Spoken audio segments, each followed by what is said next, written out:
Hi, everyone. So I'm Renee Adams. For those of you who don't know me, I'm very happy to see so many familiar faces here. It's great to be in person after a very long time. So I'm not going to speak long. Also, I have to apologize. I have to rush off and teach, so I will be back. But I just want to remind you what this conference was about. So basically, this is actually the second installment of the conference. The first installment was last year online. And the idea between having a two-part conference was to sort of signal that the normal way of doing research has not gone out the window, right? So we all know there's been tons of COVID papers written very quickly. But there should also be space for COVID papers written not so quickly. And so we wanted to create this space where people could show research that they've been working on using data that it has, maybe taken a while to actually get, right? And so that's why we created this two-part conference, where the first part we were very tolerant in terms of what kind of data people had.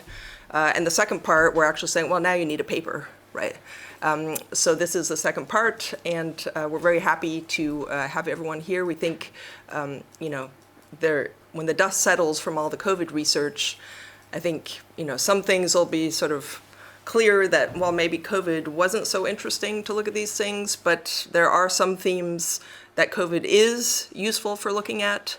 And I think the papers that we have on the program today reflect these themes. So Paula and I are very happy about the program.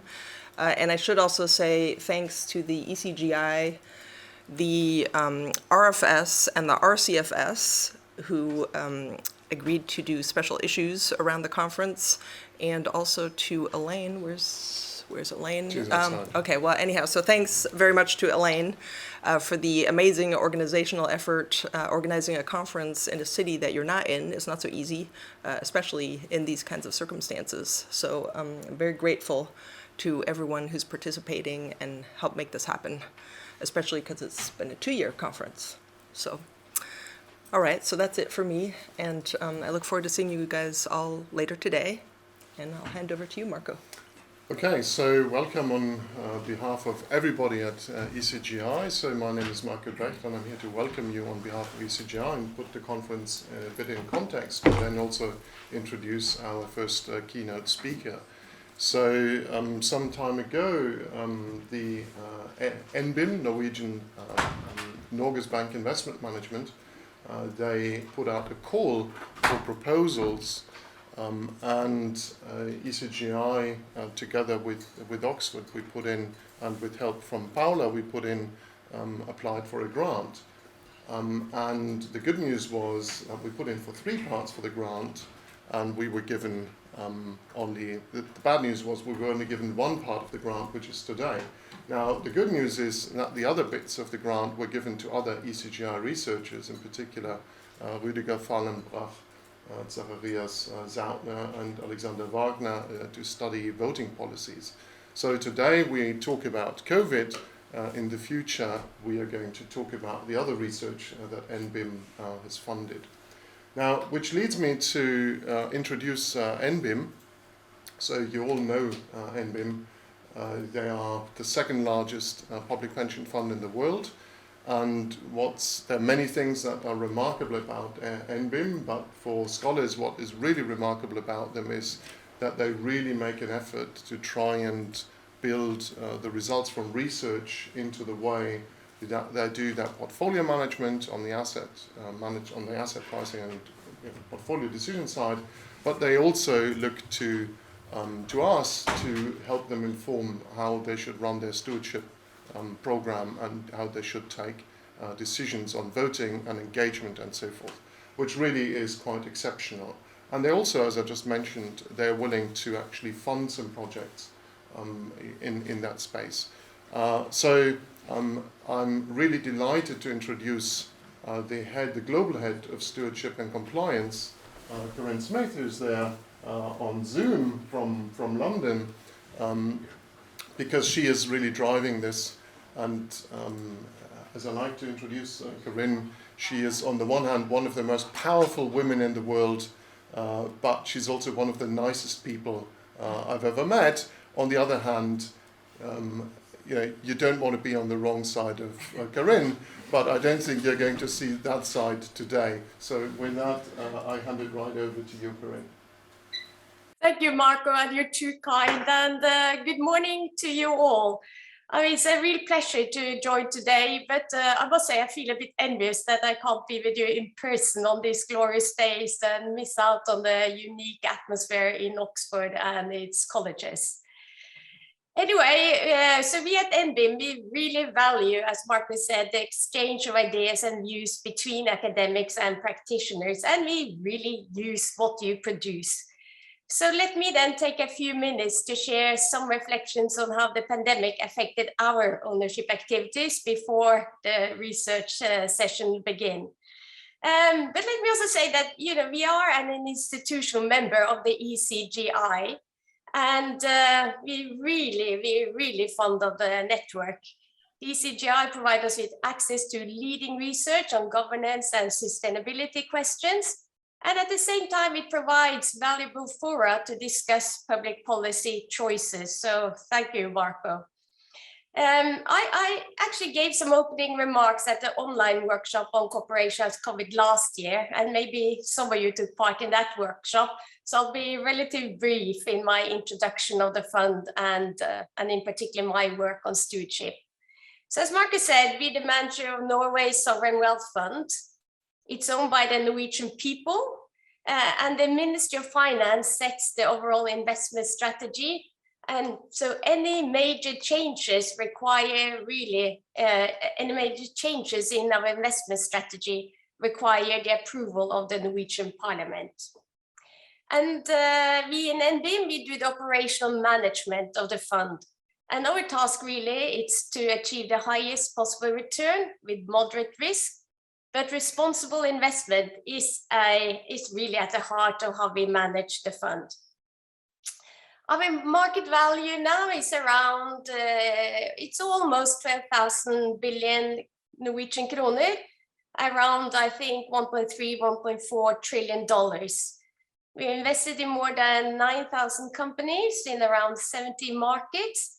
And now I think we hold an average around 1.3% of every listed company in the world. So, we are a long-term main investor in companies like Apple, Nestle, Samsung. And one of my responsibilities is really to drive the stewardship engagement in the companies we own. So we engage in dialogues with the boards of our investee companies, and we vote on shareholder meetings. I'm glad to say the voting season is almost coming to an end because that's a particularly hectic time for us. And we actually kept the dialogue and voting during the whole pandemic, from kitchen tables and bedrooms and the dining room tables. So given the size of the fund, we have great interest in well-functioning and efficient markets. And our support of academic research like today contributes to this objective. Academic research helps improve market standards and also provide access to important data and then strengthen our own responsible investment priorities. So now that we all have lived with the pandemic for more than 2 years, let me first say that hopefully left the worst behind us. Let me then briefly reflect a little bit about how the pandemic really affected our ownership work. And I thought I should focus on two of our priorities, which is executive remuneration and climate change. And I'll look forward to learning about your research findings, but perhaps my observation can trigger some ideas for future research. So, in many countries, as you probably have seen, large government support packages led to a debate about the level of executive pay. And in 2021, some large companies, especially in the US, and maybe not even so large companies, were adjusting the targets when it comes to their incentive scheme. And that was really to even out the effect of weak results during the pandemic. And I think we were maybe a leading voice in questioning such adjustments. We strongly believe that corporate incentive plans should be straightforward, long-term structure that can actually weather the entire business cycles. So in our view, remuneration plans should include a substantial equity component with a lengthy lock-in period, and we say preferably 5 to 10 years. And we raised our concerns with boards, and we took it into the voting decisions. And if you look at our voting for last year, it really reflected a critical stance towards companies adjusting their targets during the pandemic. And last year we voted against more than 7% of the resolutions on executive remuneration, compared to 6% the year before.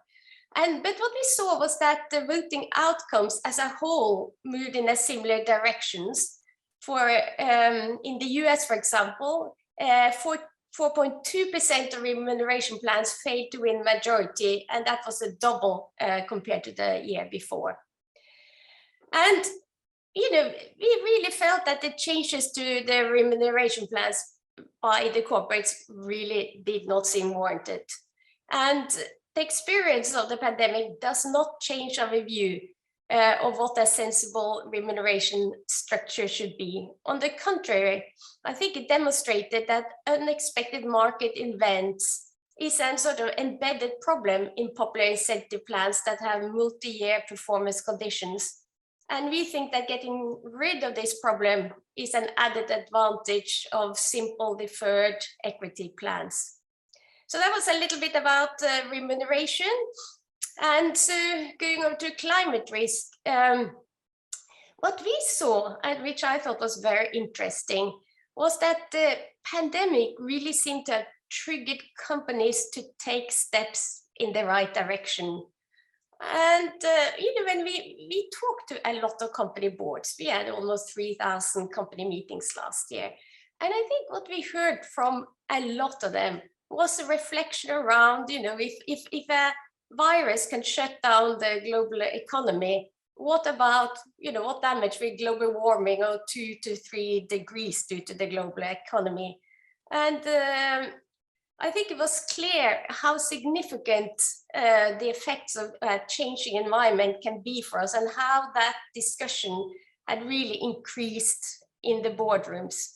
So we felt that the pandemic was acting as an accelerator for companies' work on climate risk. And I mentioned this briefly in my last year in the conference, and I'm pleased to say that this trend continued also in 2021. And having engaged with companies on climate issues ever since we first published our expectations on climate change in 2009, so more than 10 years ago, we actually saw a clear improvement in corporate reporting and management of climate risk. But having said that, there is still lots to do. And we are sharpening our expectations in terms of what we expect from our investee companies.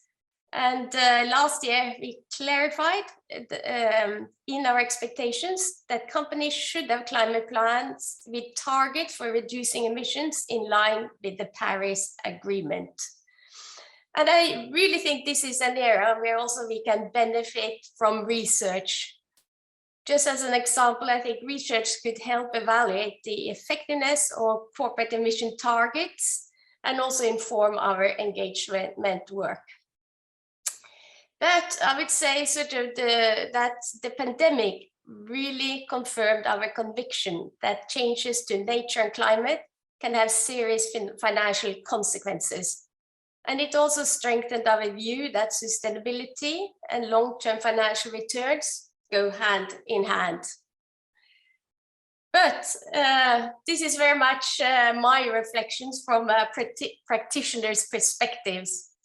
And I am, humbled with so many researchers around me. And of course, as practitioners, we don't always see the underlying causalities.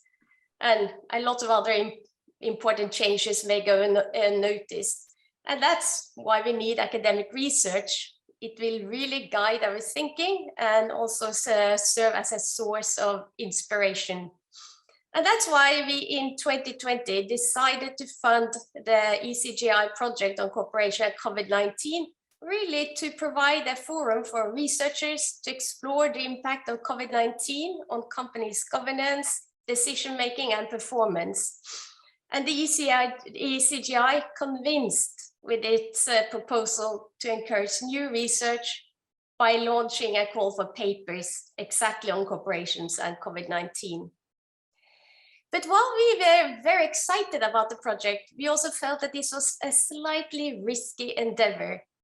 We really didn't know at the time how much interest the call would generate and what kind of research papers would be submitted. And now I am very pleased to say that we can safely say that these worries turned out to be unwarranted. And we view this project as a great success. I found the online workshop last summer very insightful. And I remember that the papers presented really examined very different aspects associated with COVID-19, ranging from the effect of CEOs working remotely to corporate payout decision during the pandemic. And the same today, the agenda looks again very promising. It is good to see that we're getting a more complete picture of COVID-19 effects over time. And we are very satisfied with the breadth of research triggered by the project. And I look forward to hearing the different contributions. So with that, thank you, and over to you, Marco. Thank you very much, Carine.